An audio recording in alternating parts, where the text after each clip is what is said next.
Water may not cause outright wars between nations, but it can pit neighbour against neighbour and community against community. The real wars over water are quietly taking place at local level, where water can be used as a powerful military or political tool. In Israeli-occupied West Bank, the balance of power is played out in the allocation of water rights between Jews and Palestinians. Kayed Jabber is a Palestinian farmer. For generations, his family clan have farmed most of this valley. They rely entirely on rainwater for irrigation. Rainwater is sent to all people, black and white alike. But it seems in Israel, it belongs to the strong. Kayed's cousin Ismael lives on the neighbouring farm. Kayed and Ismael grow fruit and vegetables for the local market, but there's a serious water shortage. The best thing you can do if you farm in this area is catch every drop of rainwater and store it for farming. The family rely on an ancient system of covered reservoirs to store and collect rainwater. But these are no longer big enough to cope with today's demand. They're now building bigger reservoirs, but the Israeli authorities want to destroy them.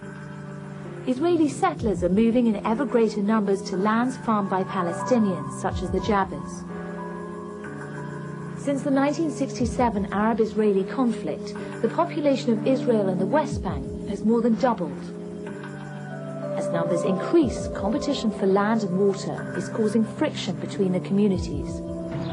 The Israeli settlement across the valley is like another world, seemingly oblivious to their neighbours' water shortages.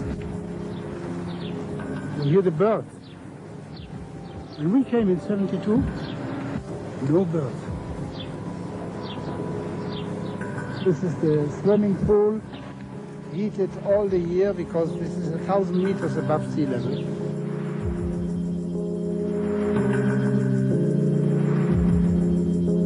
Jeff Halper left his native America 28 years ago to settle in his spiritual homeland, Israel. Since then, his views about Israel have radically changed. Today, Jeff is a human rights activist campaigning on behalf of the Palestinians. This morning we heard that the Israeli army is destroying the reservoirs of some Palestinian farmers in this fairly arid desert area near Hebron. And so now we're driving from Jerusalem down into the desert to see what's going on. At Kayed and Ismael's farmlands, the army is preparing to move in under the civil administration's orders to destroy the reservoirs. Kayed's reservoir is the first to be attacked by the army bulldozers. Jeff arrives to support the Palestinians' case to keep their reservoirs. The Israeli settlement here gets as much water as they want, living on a European level, whereas the Palestinians, especially the farmers, get very little water, and when they try simply to capture rainwater, the reservoirs they build get demolished.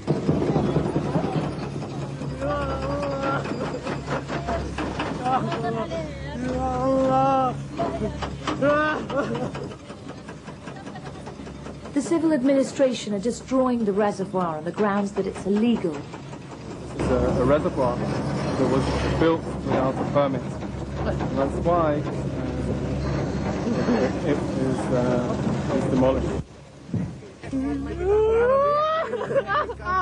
People illegally break open the main pipelines, serving only the city of Hebron, and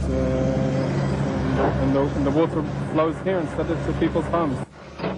We told them we would not touch their pipe, and that we would wait for God to give us rain. The reservoir is empty, and it hasn't rained. Why don't they do what Israeli farmers do? Why don't they turn on the tap and irrigate their fields? Why don't they turn on the tap and have water for their kids? Because they can't do it, because they don't have the water. Israel allocates every drop of water. Jeff decides to take matters into his own hands.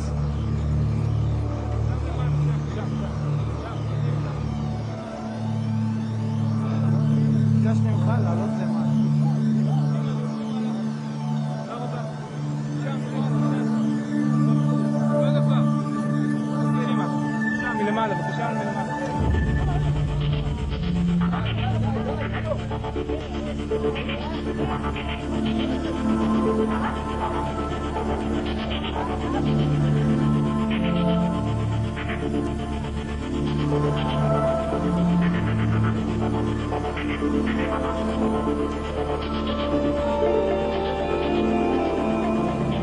act is against Israeli law, it's against international law, it's against human law, and I'm embarrassed, I have to say painfully as an Israeli, I'm embarrassed and mortified that this is the way we behave towards another people.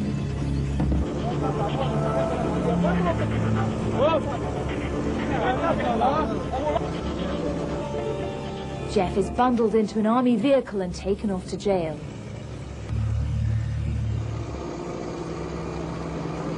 The destruction of Kayed's reservoir complete, the bulldozers make their way to Ismael's reservoir and start ripping it down. Ismael believes that the destruction of his reservoir is merely part of a bigger plan by the civil administration.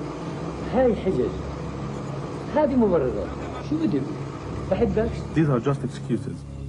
The phrase, "you steal water," is kinder than saying, "we just don't want you here."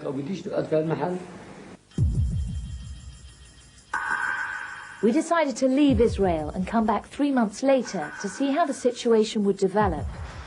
Things had gone downhill. The civil administration had ordered Ismael and his family off their land.